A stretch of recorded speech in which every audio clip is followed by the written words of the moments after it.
بسم الله الرحمن الرحيم ورفعنا لك ذكرك صدق الله العظيم إن الله وملائكته يصلون على النبي يا أيها الذين آمنوا صلوا عليه وسلموا تسليما اللهم صل على سيدنا مولانا محمد وعلى آله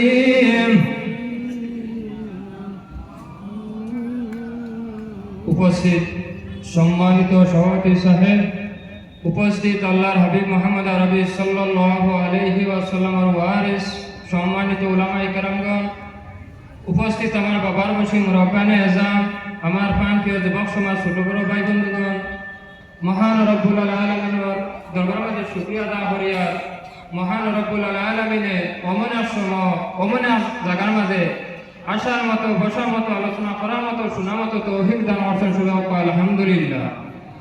সম্মানিত হাজিরিন, সর্বপ্রথম আপনারা সাধারণত মাঝে আমি আরো জানু দুই এক মাস মাতিতাম প্লাস আপনারা শুনিয়া বুঝতে পারবেন। এই জায়গাটা আপনারা দূর দূরান্ত থেকে ইয়া উপস্থিত হয়েছেন একটা উদ্দেশ্য, মানে উলামায়ে কেরাম হলের মহফিল। কার মহফিল?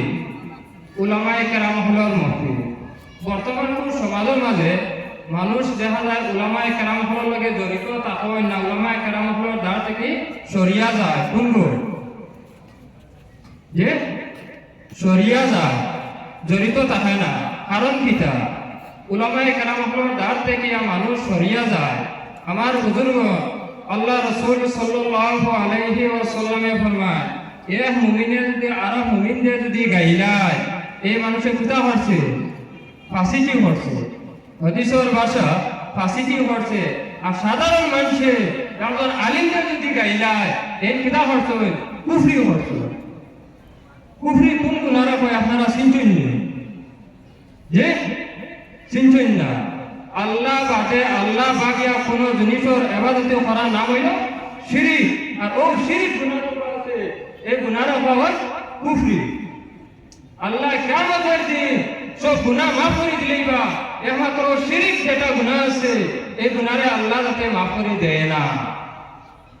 বর্তমান কোন সমাজের মাঝে অনেক সময় দেখা যায়, অনেক সময় শোনাও যায়, হক্কানি উলামায়ে কেরাম লইয়া মানুষে গালাগালিও করে, মাত কথা বলে। ভাইরে, আপনি হক্কানি উলামায়ে কেরাম গাইতে পারবা, মাতিতে পারবা, কিন্তু আপনি কুফরি গুনাহ করছো। আপনি জানিয়া নে কুফরি গুনাহ করছো। আর কুফরি গুনাহ কারণে কিয়ামতের দিন আপনার এই গুনাহ কোনো মাফ হইত না। যার গতিকে হক্কানি উলামায়ে কেরাম এইবার দরকার নাই। আমার ভালো লাগে দাম নিতাম, ভালো লাগে না যদি করিয়া রইতাম, কিন্তু বিবেক মাথা দরকার নাই। আসসালামু আলাইকুম ওয়া রাহমাতুল্লাহ।